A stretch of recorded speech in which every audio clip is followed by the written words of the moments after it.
ସକାଳୁ ନିତ୍ୟକର୍ମ ସରେଇକି ପଳେଇଗଲି ଠାକୁର ଘରକୁ। ଠାକୁରଙ୍କୁ ଟିକେ ପ୍ରଣାମ କରିଦେଇକି ଆସିଗଲି ରୋଷେଇ ଘରକୁ। ଅଣ୍ଟା ଭିଡ଼ିକି ଲାଗି ପଡ଼ିଲି ରୋଷେଇ ଦେହରେ। ରୋଷେଇ ଘରକୁ ଗୋଡ଼ ଦେଲା କ୍ଷଣି ମୁଣ୍ଡରେ ସବୁବେଳେ ଚିନ୍ତା।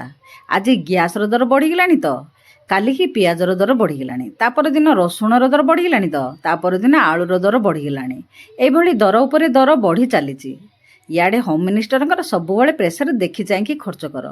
ହୋମ୍ ମିନିଷ୍ଟର ଏଇ ଆମ ହଜବେଣ୍ଡ ସବୁବେଳେ ତଦାରଖ କରୁଛନ୍ତି, ଦେଖିକି ଖର୍ଚ୍ଚ କର, ଘରେ ବେଶୀ ଖର୍ଚ୍ଚ ହେଇଯାଉଛି। ଆରେ ବାବା, ମୁଁ କ'ଣ କରିବି ଯେ, ସିଆଡ଼େ ତ ରେଟ୍ ବଢ଼ିଯାଉଛି, ମୋର ତା ଦେହରେ ଭୁଲ କ'ଣ? ଆଳୁ ଆଳୁ ବୋଲି ବୋଲି ପିଲାମାନଙ୍କ ପାଇଁ ଟିକେ ଆଳୁ ସିଝିକି ଫୁଟଣ କରିଦେଲି, ଭାତ ଡାଲି ନେଇକି ପିଲାମାନଙ୍କୁ ଖୁଆଇଦେଲି। ତାପରେ ମୋ ପାଇଁ ଟିକେ କରିଦେଲି ଚାହା, ବ୍ରେଡ଼ ଟିକେ, ଚାହା ଟିକେ ଧରିକି ବସି ପଡ଼ିଲି ଖାଇବା ପାଇଁ। ଦେଖାଯାଉ କେବେ ସବୁ ରେଟ୍ କମୁଛି ଆଉ କେବେ ସବୁ ସୁଧୁରୁଛି। ଜୟ ଜଗନ୍ନାଥ, ରହୁଛି।